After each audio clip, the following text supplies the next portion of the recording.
تو دوستو بسم اللہ الرحمن الرحیم، جناب یعقوب کی اور جناب یوسف کے بارے میں جو آج ہماری اس کا دوسری ایپیسوڈ ہے، اب میں بتانا چاہتا ہوں کہ یعقوب جناب یوسف کی پرورش جناب یعقوب کی بہن نے کی۔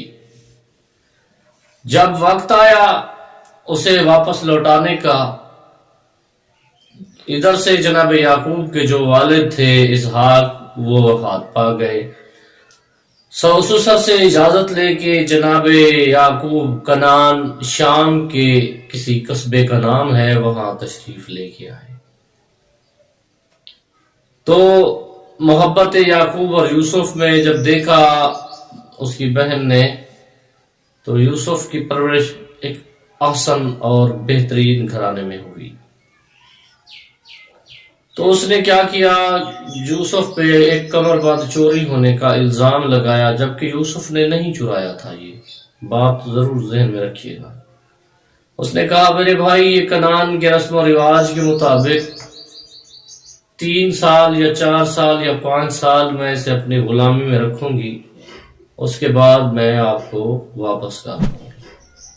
یعقوب بھی خاموش ہو گئے، کیونکہ نبی تھے، نبی معصوم ہوتے ہیں، اور وہ جان چکے تھے کہ یوسف چور نہیں ہے۔ عرصہ گزرنے کے بعد جناب یعقوب کو جب جناب یعقوب کی بہن کا انتقال ہوا اور وہ فوت ہو گئی، تو پھر جناب یعقوب کے پاس یوسف آ گئے۔ محبت اولاد اور محبت یوسف میں جناب یعقوب اتنا گرفتار ہو گئے کہ یوسف کے علاوہ کسی کی بھی پرواہ نہیں کرتے تھے۔ تو ایک دن جناب یعقوب سے ایک ترک اولا ہوا۔ وہ کون سا؟ اس میں 2 روایات ملتی ہیں۔ پہلی روایت یہ ہے کہ مرغی کے بچے کو کسی پرندے نے اپنی چونچ میں ڈالا اور وہ اڑ گیا۔ مرغی چیخنے لگی، چلانے لگی۔ یعقوب یوسف کی محبت میں بیٹھا تھا اور کہا اور تیرے بیٹے نہیں ہیں کیا؟ ایک کے لیے مرے جا رہی ہو۔ دوسری روایت یہ ہے کہ تفسیر انوار نجف میں حسین بخش جاڑا لکھتے ہیں کہ امام سجاد سے مروی ہے، امام نے اپنی خاتمہ سے کہا آج جمعہ کا دن ہے، میرے دروازے سے کوئی سائل خالی نہ جائے۔ تو اس نے جناب سجاد کے صحابی نے پوچھا یا ابن رسول اللہ کیوں؟ تو امام سجاد علیہ السلام نے فرمایا میں نے اپنے نانا سے سنا ہے، میں نے اپنے بابا، انہوں نے اپنے بابا اور انہوں نے اللہ کے رسول سے سنا ہے کہ یعقوب سے یوسف جدا بھی اس لیے ہوا تھا، ایک سائل سوال کرتا رہا اور یعقوب یوسف کی محبت میں بیٹھا رہا اور اس نے سائل کا سوال نہیں سنا تھا۔ بہرحال جو بھی ہو،